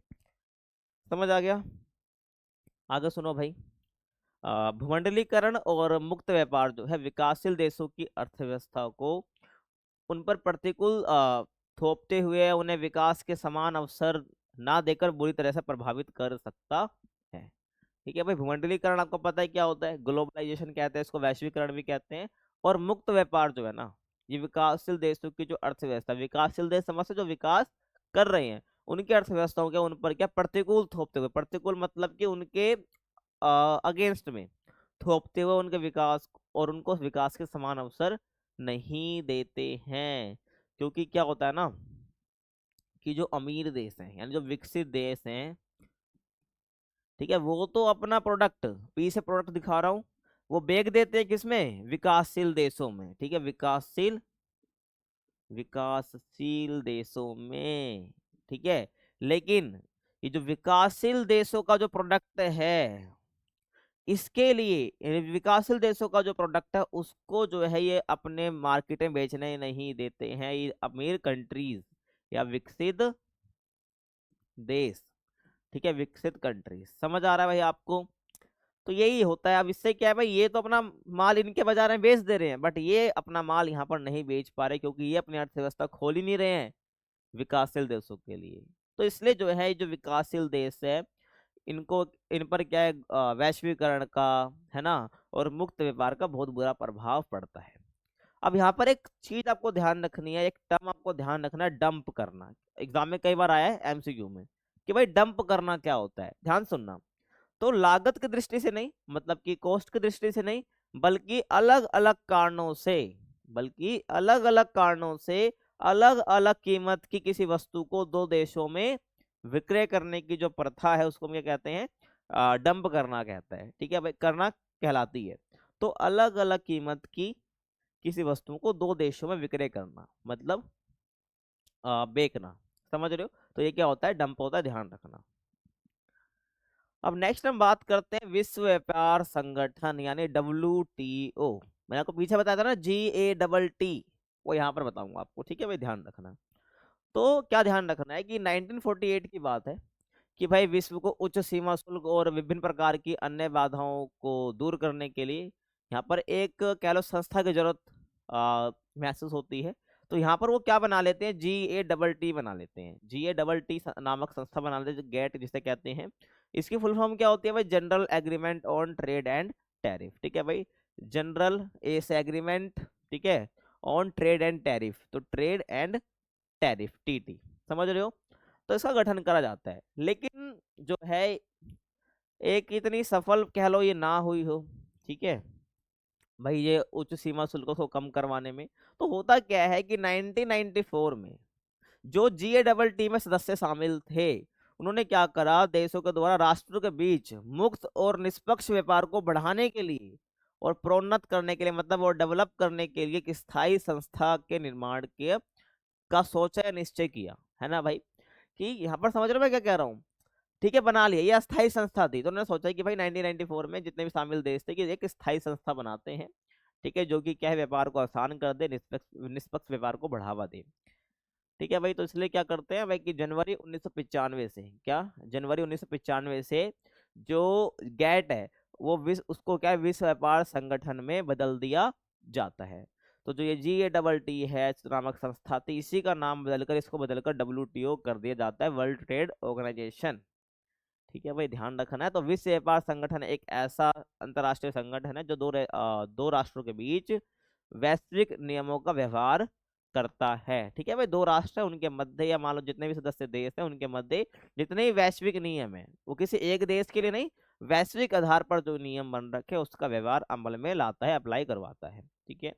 और जितने भी सदस्य देश है उनके मध्य कोई विवाद है व्यापार को लेकर, उसका निपटारा भी WTO ही करता है, ठीक है। व्यापार को लेकर कोई भी मसला है, ठीक है, तो विवाद है, तो उसका जो सॉल्यूशन है वो कौन रिजोल्व करेगा, वर्ल्ड ट्रेड ऑर्गेनाइजेशन ही करने वाला है। समझ आ रहा है भाई? ये आपको ध्यान रखना है अपना। लेकिन WTO जो है, WTO, इसकी कुछ आलोचना भी होती है, इसकी कुछ आलोचना भी होती है, इस आलोचना का सामना करना पड़ता है। जैसे कि जो WTO है ना, इसके अंदर जितने भी देश शामिल है, तो यहाँ पर कुछ चंद देश, ठीक है, और कुछ चंद देश में सारे वेस्टर्न वाले आ जाएंगे, ठीक है, वेस्टर्न कंट्रीज, ठीक है, COUN से लिख दिखा रहा हूँ। कुछ चंद देशों का दबदबा है, कुछ चंद देशों का दबदबा है, दबदबा है, ठीक है भाई। और दूसरा रीजन ये भी देते हैं आलोचना का कि जो भी निर्णय लेते हैं, जो भी निर्णय लिए जाते हैं, निर्णय जो है हमेशा इन्हीं वेस्टर्न कंट्रीज के पक्ष में होते हैं। तो ये कुछ बातें आपको ध्यान रखनी है आलोचना के बारे में। आगे चलते हैं, अंतर्राष्ट्रीय व्यापार से संबंधित मामले। जब हम बात करते हैं अंतर्राष्ट्रीय व्यापार की, तो कुछ मामले हैं जो कि हमें पढ़ने, जैसे कि कुछ लाभदायक मामले हैं, कुछ हानिकारक मामले हैं। तो लाभदायक मामले की बात करूं तो अंतर्राष्ट्रीय व्यापार का होना राष्ट्रों के लिए एक दोनों के लिए लाभकारी होता है यदि ये प्रादेशिक विशिष्टीकरण, उत्पादन के उच्च स्तर, एक एक वर्ड का मतलब जानेंगे। पहले देखो, यदि ये प्रादेशिक विशिष्टीकरण, उत्पादों के उच्च स्तर, उच्च रहन सहन के स्तर, वस्तुओं एवं सेवाओं की विश्वव्यापी उपलब्धता, कीमतों और वेतन का समानीकरण और ज्ञान एवं संस्कृति के प्रस्फुरण को प्रेरित करता है, तो क्या है, अंतर्राष्ट्रीय व्यापार दोनों ही देशों के लिए लाभदायक होगा। देखो, दोनों के लिए लाभदायक होता है, ठीक है। कब होगा? होगा कब? यदि प्रादेशिक विशिष्टीकरण होगा, यानी कि हर देश अपनी एक विशिष्टीकरण रखेगा। मैंने आपको स्टार्टिंग में बताया था, कुछ देश कुछ चीज का प्रोडक्शन करता है, कुछ कंट्री जो है वो किसी और चीज का प्रोडक्शन कर रही है, तो उनके प्रादेशिक विशिष्टीकरण है। उसके बाद उत्पादन का उच्च स्तर, यानी कि जो प्रोडक्शन हो रहा है वो उच्च स्तर पर होना चाहिए, ठीक है। यानी कि एक लो लेवल पर हो रहा है, एक हाई लेवल पर होना चाहिए। उच्च रहन सहन के स्तर होने चाहिए, मतलब कि जिस भी कंट्री से व्यापार कर रहे हो आपस में, वहाँ के जो लोग हैं उनका स्तर हमेशा ऊंचा होते रहना चाहिए, नहीं कि उनका स्तर नीचे जा रहा है। तो प्रोडक्ट अच्छा हो, ठीक है, और वो कंट्री भी ग्रो करे जिसके साथ व्यापार हो रहा है, जिससे जो है वहाँ का जो रहन सहन है वो अच्छा हो। वस्तुओं और सेवाओं की विश्वव्यापी उपलब्धता, यानी कि जिस जो व्यापार हो रहा है ना, वो जो वस्तुओं का व्यापार हो रहा है उनकी विश्वव्यापी उपलब्धता होनी चाहिए। कीमत और वेतन का समानीकरण होना चाहिए, मतलब कीमत ये नहीं कि आप हर जगह अलग अलग दे रहे हो, है ना। कीमतों में ज्यादा आपको फर्क नहीं आना चाहिए, ठीक है। कीमतें क्या होनी चाहिए? समान होनी चाहिए। सेम काम के लिए सेम वेतन होना चाहिए। और ज्ञान और संस्कृति फैलनी चाहिए आपस में एक दूसरे की, जो भी व्यापार आपस में कर रहे हैं। तो जब भी क्या है, राष्ट्रों के लिए पारस्परिक लाभदायक रहता है व्यापार, अंतरराष्ट्रीय व्यापार। समझ आ गया? अब हानिकारक क्या है भाई? इसमें अंतरराष्ट्रीय व्यापार से संबंधित मामलों की बात कर रहे हैं। लाभदायक मामला क्या है वो तो मैंने बात कर ली। हानिकारक सुना ध्यान से। तो अंतरराष्ट्रीय व्यापार से क्या होता है ना, देशों के लिए हानिकारक भी हो सकता है। क्यों? यदि जो देश आपस में व्यापार कर रहे हैं अगर वो अन्य देशों पर निर्भरता करने लग जाए, विकास का असमान स्तर, शोषण और युद्ध का कारण बनने वाली प्रतिद्वंदिता की ओर उन्मुख है। मान लो ना कि एक दो कंट्री आपस में व्यापार कर रही है ना, है ना। ए कंट्री जो है बी पर लगातार निर्भर होते जा रही है, डी से डिपेंडेंट दिखा रहा हूँ, ठीक है, डी डिपेंडेंट होते जा रही है। तो एक टाइम ऐसा आएगा ना भाई, ये कंट्री जो है इसके ऊपर, एक कंट्री के ऊपर जो अपने फैसले लादने चालू कर देगी। अगर वो फैसला नहीं मानेगी ये कंट्री जो है, वो क्या करेगी फिर? अपना व्यापार का दोष दिखाएगी बी कंट्री की, भाई हाँ हमें व्यापार, हम तुमसे व्यापार तोड़ देंगे, डील तोड़ देंगे, जिससे जो है भाई प्रेशर में आके फैसला ले लेंगे जो कि इन्होंने सोचा था। तो ऐसे में भाई बहुत सारी मुश्किलें खड़ी हो सकती है। तो क्या होता है कि जब भी, और ऐसा निर्भरता कब आती है? आप सोच रहे हो कि भाई कि एक कंट्री दूसरे पे डिपेंडेंट हो जा रही है, ये कब आता है? जब विकास का स्तर क्या हो? असमान होता है। विकास का स्तर क्या होता है? असमान होता है। तो समझ आ गया, यदि ये अन्य देशों पर निर्भरता विकास का असमान स्तर है और शोषण और युद्ध का कारण भी बन सकता है अंतरराष्ट्रीय व्यापार। समझ आ रहा है भाई? आगे चलो। विश्वव्यापी व्यापार जो है जीवन के अनेक पक्षों को प्रभावित करते हैं, और ये सारे विश्व में पर्यावरण से लेकर लोगों के स्वास्थ्य और कल्याण इत्यादि सभी को प्रभावित करता है। सही बात है, अंतर्राष्ट्रीय व्यापार जो है भाई पर्यावरण को, चाहे लोगों के हेल्थ की बात हो, सबको ही प्रभावित ये करता है, अच्छे वे में भी और बेकार वे में भी।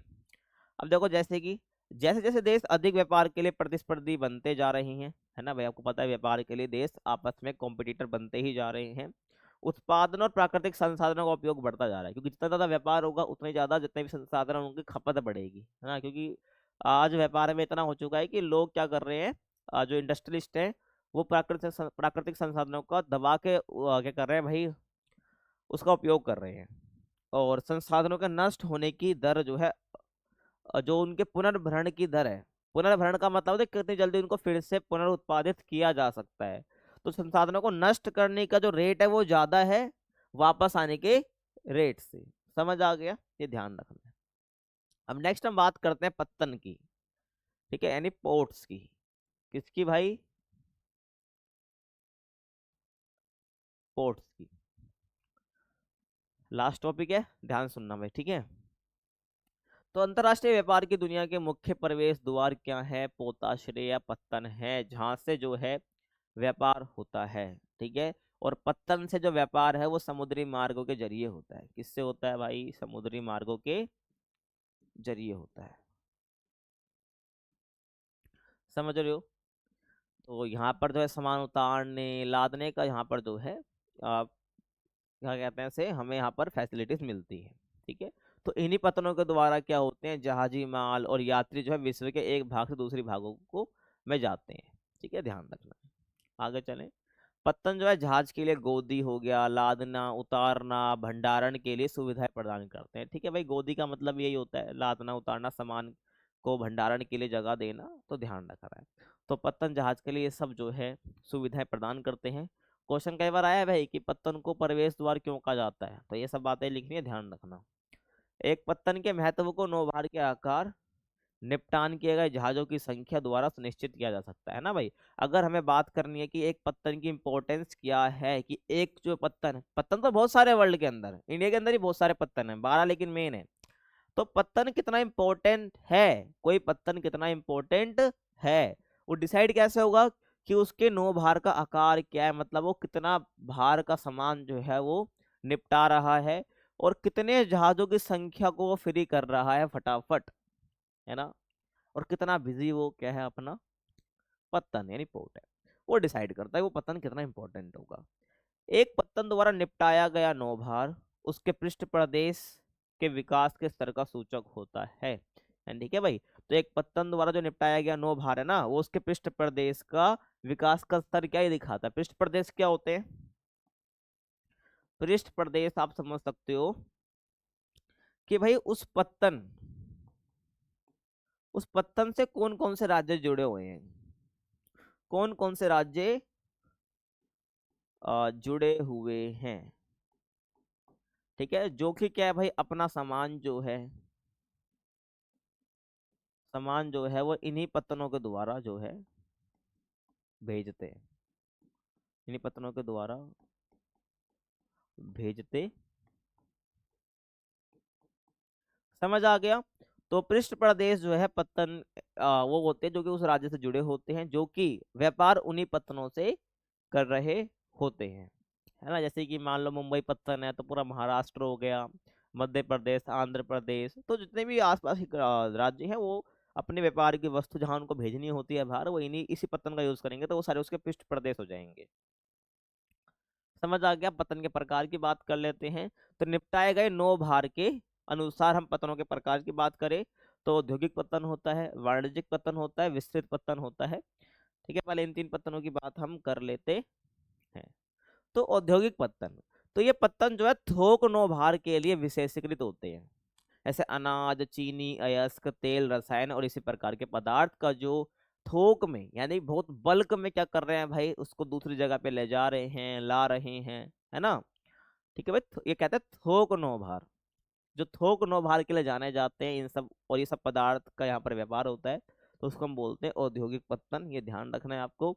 उसके बाद वाणिज्यिक पत्तन, यह पत्तन सामान्य नौभार संवेष्टित उत्पादों और विनिर्मित वस्तुओं का निपटान करते हैं, और ये पत्तन यात्री यातायात का भी प्रबंध करते हैं। तो वाणिज्यिक पत्तन में बेसिकली क्या है, ये पत्तन थोक वाले और ये सामान्य नौभार, जो नॉर्मल नौभार है, ठीक है, ज्यादा हैवी वहां पर सामान नहीं है, ठीक है, वैसे उत्पादों को और जो बनी बनाई वस्तु है, विनिर्मित वस्तु है, उनका निपटान यहाँ पर करा जाता है ऐसे पत्तनों में, वाणिज्यिक पत्तनों में। ठीक है, समझ आ रहा है? और ये पत्तन जो है यात्री यातायात का भी प्रबंध कर देते हैं, ध्यान रखना है। समझ रहे हो भाई? ये आपको ध्यान रखना है। कुछ पत्तन के मैंने फोटोज लगा रखे हैं आपकी, भाई पत्तन ऐसे दिखते हैं। ठीक है, आप जो ये देख रहे हो ना यहाँ पर, ये कंटेनर टाइप जो है, ये इन्हीं के अंदर सामान रखा जाता है। ठीक है, और यही कंटेनर जो फिर यहाँ पर ऐसे लाद दे जाते हैं, जिससे फिर इसको जहाँ ले जाना होता है वो ले जाते हैं भाई। समझ आ गया? उसके बाद विस्तृत पत्तन, तो ये पत्तन बड़े परिमाण में सामान्य नौबार का थोक में प्रबंध करते हैं, और संसार के जो अधिकांश महान पत्तन है वो विस्तृत पत्तन के अंदर ही आते हैं। ये सब कैटेगरी है, वाणिज्यिक पत्तन होता है, औद्योगिक पत्तन होता है ना। इनके ना विस्तृत पत्तन के बहुत सारे एग्जांपल्स होंगे, इंडिया के अंदर बहुत सारे पत्तन होंगे जो कि विस्तृत पत्तन के अंदर आते होंगे, कुछ वाणिज्यिक पत्तन के अंदर आते होंगे, कुछ औद्योगिक पत्तन के अंतर्गत आते होंगे। तो आपको एक काम यहाँ पर मैं दे देता हूँ कि भाई आप मुझे जितने भी पत्तन पढ़ाने वाला हूँ, कुछ का आगे एग्जाम्पल दे रखी है आपके बुक में, एग्जाम्पल नहीं दे रखे हैं, तो यहाँ पर इन तीनों के ही मुझे क्या करोगे, दो दो एग्जाम्पल, दो दो एग्जाम्पल आप मुझे कमेंट में बताओगे। ठीक है भाई, ध्यान रखना। तो विस्तृत पतन का सिंपल सा मतलब है कि बड़े परिमाण में, बड़े परिमाण में समझते हो, बड़ी मात्रा में, क्या, बड़ी मात्रा में, बड़ी मात्रा में सामान्य नौभार। ठीक है, ये कम मात्रा में वाणिज्यिक पतन कम मात्रा में पहुंचा रहे हैं, ला रहे हैं। ठीक है, लेकिन जो विस्तृत पतन है बड़ी मात्रा में जो है सामान्य नौभार को, सामान्य नौभार का निपटान ये कर रहे हैं। ठीक है, या प्रबंध करते हैं, समझ आ गया। और संसार के जितने भी महान पतन है वो इसी कैटेगरी में आते हैं। उसके बाद अवस्थिति के आधार पर, क्या, अवस्थिति के आधार पर पतनों का प्रकार क्या है, मतलब उनकी स्थिति क्या है, कहाँ, उसी उसके अकॉर्डिंग में हम क्या करते हैं, पत्तनों को बांटते हैं। जैसे कि अंतर्देशीय पत्तन, ठीक है भाई, जो कि क्या होता है, समुद्री तट से दूर अवस्थित होते हैं। मतलब एक देश मान लो आप, है ना, ये देश है ना, यहाँ पर जो है, यहाँ ये समुद्र है पूरा, मान लो, है ना, ये क्या हो जाएगा, उसको समुद्री तट हो जाएगा। तो ऐसे पत्तन जो कि समुद्री तट से क्या है, कहीं दूर है, उस कंट्री के अंदर है, उस कंट्री के अंदर है, उसको हम क्या बोलेंगे, अंतर्देशीय पत्तन बोलने वाले हैं। तो ये जो है समुद्र से एक नदी या नहर द्वारा जुड़े होते हैं। तो जो भी पत्तन की बात करो अंतर्देशीय पत्तन, तो एक ये जो समुद्र से कैसे जुड़े होते हैं, एक नदी के द्वारा, ये नहर के द्वारा जुड़े होते हैं। तो अंतर्देश यानी देश के अंदर है। कोई भी सामान का वहाँ पे लोड करना, उसके बाद कहीं पहुंचाना है, तो वो उसी नहर या नदी के द्वारा समुद्र तक जाता है। उसके बाद उसको जहाँ पहुंचाना है वो पहुंच जाता है। तो ऐसे पत्तन जो होते हैं ना, वो चौरस तल वाले जहाज या बजरे द्वारा ही गम्य होते हैं। मतलब जो जितने वैसे पत्तन की बात मैं कर रहा हूँ, तो जिनका चौरस तल होता है, वैसे ही जहाज का जो है यहाँ पर ये वैसे ही जहाज यहाँ पर जा सकते हैं। एग्जाम्पल के लिए मैनचेस्टर जो है एक नहर से जुड़ा हुआ है, जो मैनचेस्टर पोर्ट है वो एक नहर से जुड़ा हुआ है। मैफिस जो है वो मिसिसिपी नदी पर स्थित है। ये सब ना अंतर्देशीय पत्तन के एग्जाम्पल है, ये मैनचेस्टर, ये सब ध्यान रखना है। राइन के अनेक पत्तन हैं, जैसे कि मैनहीम, ड्यूसबर्ग, और कोलकाता का जो हुगली नदी जो कि गंगा नदी की एक शाखा है पर स्थित है। हुगली भी एक पत्तन है, ध्यान रखना है। तो हुगली नदी पर भी जो पत्तन है वो एक गंगा की ही शाखा है। तो कहने का मतलब समझ रहे हो, अंतर्देशीय पत्तन क्या, मैं आपको समझा चुका हूँ। ठीक है, अंतर्देशीय पत्तन कुछ इस प्रकार का भी दिखता है, ध्यान रखना है कि भाई समुद्र तट कहीं और है। ठीक है, ध्यान रखना है। तो जो भाई यहाँ पर, ठीक है, यहाँ पर मान लो ये सामान ले लिया, फिर इसके जगह जो है मेन ये मेन इलाका जो है अंतरराष्ट्रीय अंतर्देशीय पत्तन का है। तो सामान यहाँ से जो उस जहाज में चढ़ा दिया जाता है, उसके बाद जहाँ ये जा रहा है उसको पहुंचा दिया जाता है उसके समुद्र तक। ठीक है, नदी या नहर द्वारा। अंतर्देशीय की बात कर लिया, अब बात करेंगे बाह्य पत्तन की। बाह्य पत्तन क्या है भाई, ध्यान से सुनना। तो ये गहरे जल के पत्तन होते हैं जो कि वास्तविक पत्तन से दूर बने होते हैं। बाह्य मतलब समझते हो ना, उस कंट्री के थोड़ा बाहर हैं। तो ये गहरे जल के पत्तन होते हैं जो कि जो मेन पत्तन है वहां से थोड़ा दूर होते हैं। ये उन जहाजों जो अपने बड़े आकार के कारण उन तक पहुंचने में अक्षम है, सक्षम नहीं है, उनको ग्रहण करके पैतृक पत्तनों को सेवाएं प्रदान करते हैं। यानी कि देखो, ऐसा पत्तन है, मान लो कि ये कंट्री की बाउंड्री है, ये समुद्र है, तो ये वास्तविक पत्तन है। ये क्या है, ये यहाँ पर वास्तविक पत्तन है, यहाँ पर वास्तविक पत्तन है। तो यहाँ पर जो है ना, यहाँ पर कहीं क्या होगा, दूसरा पत्तन होगा जिसको हम बोल रहे हैं बाह्य पत्तन। तो यहाँ पर जो है कैसे पत्तन, यहाँ पर कौन से जहाज आते हैं, जो कि जिनका आकार बहुत बड़ा है, जो अपने बड़े आकार के कारण जो है उन तक पहुंचने में सक्षम नहीं है। तो इनको ग्रहण कर, इस पत्तन से जो है उनको ग्रहण करके उन जहाजों को, और पैतृक पत्तन कौन है भाई, ये मेन वाला वास्तविक पत्तन तक पहुंचा देते हैं। एग्जाम्पल के लिए आप देखो भाई, एथेंस और यूनान में इसके बाह्य पत्तन पिरेइस एक उच्च कोटि का संयोजक है। यानी कि एथेंस और यूनान में, ठीक है ना, इन दोनों का ही संयोजन का एक पत्तन है, नहीं दोनों आपस में जुड़े हुए हैं एक पत्तन की वजह से, जिसको बोलते हैं पिरेइस। ये ध्यान रखना है। तो पिरेइस एक बाह्य पत्तन है। आगे चले, विशिष्टीकृत कार्यकलापों के आधार पर पत्तनों का प्रकार की बात करूं, मतलब कि वो अपने उसी प्रकार के क्रियाकलाप के लिए जाना चाहता है, तो उसके आधार से हमने क्या कर दिया, पत्तनों को बांट दिया है। पहला है तैल पत्तन। क्या है, तैल पत्तन। तो यार तेल पत्तन ही बोल सकते हो इसको आप। तो ये पत्तन जो है तेल के प्रक्रमण और नौ परिवहन का कार्य करता है, मतलब तेल को प्रोसेसिंग करने का काम और तेल का नौ परिवहन करने का कार्य करते हैं। इनमें से कुछ टैंकर पत्तन होते हैं तो कुछ तेल शोधन पत्तन भी होते हैं। ठीक है भाई, टैंकर पत्तन समझते हो भाई, जो भंडारण की सुविधा दे रहे हैं, और कुछ तेल शोधन पत्तन भी तेल शोधन पत्तन की फैसिलिटी भी देते हैं, यानी कि भाई रिफाइनिंग, तेल रिफाइनिंग यानी ऑयल रिफाइनिंग की जो है, ऑयल रिफाइनिंग की फैसिलिटीज भी देते हैं। ऑयल रिफाइनिंग में आप समझ सकते हो कि जो ऑयल है ना उसको फ्यूल में कन्वर्ट करना, जैसे कि भाई डीजल हो गया, ठीक है, और भी जो भी सोर्स होते हैं, मतलब और भी जो तरीके होते हैं उसमें कन्वर्ट कर देना। तो कुछ तेल, इन्हीं तेल पत्तन में कुछ कुछ टैंकर पत्तन होते हैं जो कि तेल को स्टोर करने का काम करते हैं, और कुछ तेल शोधन पत्तन होते हैं जो कि ये सब चीज काम भी करते हैं। वेनेजुला में माराकाइबो, ठीक है, ट्यूनेशिया में एस्खीरा, लेबनान में त्रिपोली टैंकर पत्तन है, और जो पर्शिया की खाड़ी पर जो अबादान जो एक तेल शोधन पत्तन है। तो एग्जाम्पल कई बार एग्जाम में पूछ लेते हैं, तो अबादान जो है वो एक तेल शोधन पत्तन है, बाकी ये सारे जो हैं ये एक टैंकर पत्तन है। समझ आ रहा है? और इन दोनों को ही हम एक कैटेगरी में रख देते हैं जो कि है तेल पत्तन। समझ आ रहा है? आगे चलो, उसके बाद है भाई मार्ग पत्तन। क्या? मार्ग पत्तन, जिसको हम विश्राम पत्तन भी बोल देते हैं। तो ये ऐसे पत्तन है ना भाई जो कि मूल रूप से मुख्य समुद्री मार्गों पर विश्राम केंद्र के रूप में विकसित हुए हैं। तो ऐसे पत्तन भाई जो विश्राम केंद्र के रूप में विकसित, तो विश्राम इंसान करता है नहीं भाई। तो यहाँ पर क्या है ना, जहाज विश्राम करते, एक तरह से आप कह सकते हो। क्यों? क्योंकि ऐसे पत्तन होते हैं जो कि ऐसे ही विकसित हो गए, किस मामले के लिए, जो कि ईंधन भरने का काम कर रहे हैं, जल भरने का काम है, खाद्य सामग्री लेने के लिए, है ना, लंगर डाला करते थे, बाद में जो वाणिज्यिक पत्तनों में विकसित हो गए हैं। तो जो मार्ग पत्तन है ये बाद में जो है भाई किसमें, अपना जो वाणिज्यिक पत्तन है, वाणिज्यिक जो कि सामान्य नौभार और यात्रियों के परिवहन के लिए प्रबंध करता है, उनको वाणिज्यिक पत्तन कहते हैं। ठीक है भाई, तो उसमें जो है ये कन्वर्ट हो गए हैं। समझ रहे हो? तो ये सब काम हुआ करता था। और होनोलुलु जो है और जो सिंगापुर है, इसके बहुत अच्छे उदाहरण हैं जो कि मार्ग पत्तन में आते हैं। समझ आ रहा है? आगे चलो, उसके बाद पैकेट स्टेशन।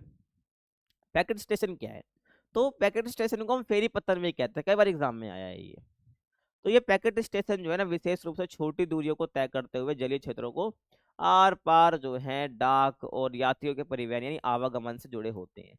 तो यानी कुछ संदेश पहुंचाना हो, यात्रियों का परिवहन करना हो, तो उसके लिए पैकेट स्टेशन काम करते हैं, यानी पैकेट पत्तन जैसे फेरी पत्तन कहते हैं, वो काम कर रहे होते हैं। ये स्टेशन जो है जोड़ों में इस प्रकार अवस्थित होते हैं कि वे जलीय क्षेत्र के आर पार एक दूसरे के सामने होते हैं। कुछ इस प्रकार का जो है ये पत्तन होता है। क्या? पैकेट स्टेशन आप देख सकते हो, कुछ इस प्रकार के ये पत्तन होते हैं आमने सामने, कुछ इस प्रकार के, है ना, ये ध्यान रखना है, जो कि जलीय क्षेत्रों के आर पार जो है यात्रियों के परिवहन और डाक परिवहन के लिए जाने जाते हैं, बहुत छोटी दूरियों को तय करते हैं ये। समझ रहे हो? ये ध्यान रखना है। उसके बाद आंत्रप्पो पत्तन। ठीक है भाई, आंत्रप्पो पत्तन सुन लो। तो ये वे एकत्रण केंद्र है जहां विभिन्न देशों से निर्यात हेतु वस्तुएं लाई जाती हैं। तो ऐसे पत्तन जहां पर जो है बहुत दुनिया का जो भी निर्यात का सामान है उसको एक जगह पे लाया जा रहा है, तो ऐसे पत्तनों को हम क्या बोलते हैं? आंतरप्पो पत्तन बोलते हैं। तो सिंगापुर जो है एशिया के लिए एक आंतरप्पो पत्तन है। तो एशिया से जितना भी सामान निर्यात करना है तो उसको सिंगापुर पे जो है एकत्रण कर दिया जाता है, एकत्रित कर दिया जाता है। तो सिंगापुर क्या हो गया? आंतरप्पो पत्तन हो गया एशिया के लिए। ठीक है भाई, रोटरडम यूरोप के लिए है ऐसे आंतरप्पो पत्तन, और कोपनहेगन जो है बाल्टिक क्षेत्र के लिए एक आंतरप्पो पत्तन है। समझ आ रहा है? और उसके बाद नौसेना पत्तन। तो नौसेना पत्तन क्या है? ये केवल सामाजिक महत्व के लिए जाने जाते हैं, ऐसे पत्तन होते हैं भाई। तो ये पत्तन जो है ना बेसिकली युद्धक जहाजों को सेवाएं देते हैं, है ना भाई, नौसेना, है ना, जो नौसेना आप जानते हो जो कि जल वाली सेना होती है। तो ये पत्तन जो है युद्धक जहाजों को सेवाएं देते हैं और उनके लिए मरम्मत कार्यशालाएं चलाते हैं। कोच्चि और जो कारवाड़ है ये भारत में ऐसे पत्तनों के उदाहरण हैं। तो एग्जाम में आ जाता है भाई कि भारत के अंदर नौसेना पत्तन का उदाहरण बताइए, और चार ऑप्शन दे देंगे। कोच्चि कारवाड़ होगा, मुंबई पत्तन होगा, आ, विशाखापट्टनम पत्तन होगा ऑप्शन में। तो आपको पता होना चाहिए कोच्चि और कारवाड़ है। ठीक है भाई, जो कि बेसिकली युद्धक जहाजों की मरम्मत, उनको रिपेयर करने का काम कर रहे होते हैं। समझ आ रहा है? तो यहाँ पर जो है भाई आपका जो चैप्टर है फिनिश होता है। होप आपको समझ आया होगा। कुछ डाउट है कमेंट कीजिए। बाकी वीडियो पसंद आए तो क्या करना है, वीडियो को लाइक करना है, एक कमेंट करना है प्यारा सा कि भाई चैप्टर आपको कैसा लगा, और जो जो क्वेश्चन पूछे उनका भी कमेंट आपको करना है। और चैनल पर नए हो तो सब्सक्राइब कर सकते हो, वीडियो को शेयर कर सकते हो। मिलते हैं आपसे अगले वीडियो में, तब तक के लिए कीप वॉचिंग।